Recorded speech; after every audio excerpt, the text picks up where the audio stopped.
Hello, hello. আসসালামু আলাইকুম সবাইকে। সবাই কেমন আছো? আজকে অনেকদিন পরে তোমাদের সাথে শেয়ার করছি আমার সারা সপ্তাহের ব্লগ। কি করলাম, কি রান্না করলাম, কোথায় গেলাম, সেই সব নিয়ে থাকছে আজকের ব্লগটা। সো চলো শুরু করা যাক আজকের ব্লগটা। জানি না ভাই কারা টক্সিক কলিগ পায়, বাট আলহামদুলিল্লাহ আমি অনেক ভালো একটা কলিগ পেয়েছি।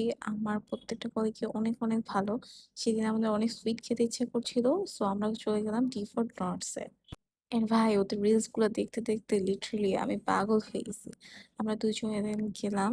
একটা বোম্বালিনো এবং ডোনাট খেলাম। অনেক টেস্টি ছিল। আমাদের দুজনের খুব ভালো লেগেছে। আমরা প্রায়ই এরকম অনেক রিলস দেখি এবং আশেপাশে যেগুলো কাছাকাছি হয় প্রায় লাঞ্চ টাইমে গিয়ে ট্রাই করি। এই জিনিসটা কিন্তু অনেক মজার। আলহামদুলিল্লাহ এরকম একটা বড় বোন এবং কলিগ পাওয়া ভাগ্যের ব্যাপার। এরপর আমরা আরো অনেক জায়গায় এক্সপ্লোর করেছিলাম। একটু ডিআইওয়াই তেও গিয়েছিলাম। সেখানে আমি অনেক সুন্দর একটা কানের দুল কিনেছি। একদম পুকি। দেখো, অনেক সুন্দর না? ফেরার সময় কিছু বাজার করলাম অ্যাজ অলওয়েজ যেগুলো আমাকে করতেই হয় এখন একা। আগে যে জিনিসগুলো একেবারেই পছন্দ ছিল না, এখন সেই জিনিসগুলো নিজে করতে হয়।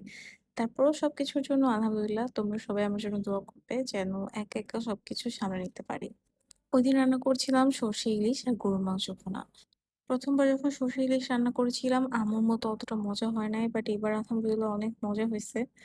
এরপর রান্না করেছিলাম গরুর মাংস ভুনা বা এটা আচারি চিকেনও বলতে পারো। কয়েকটা ingredients যদিও মিসিং ছিল but I tried my own recipe। এইভাবে গরুর মাংস রান্না করলে পরোটা বা পোলাও ২ টা দিয়ে অনেক মজা লাগে।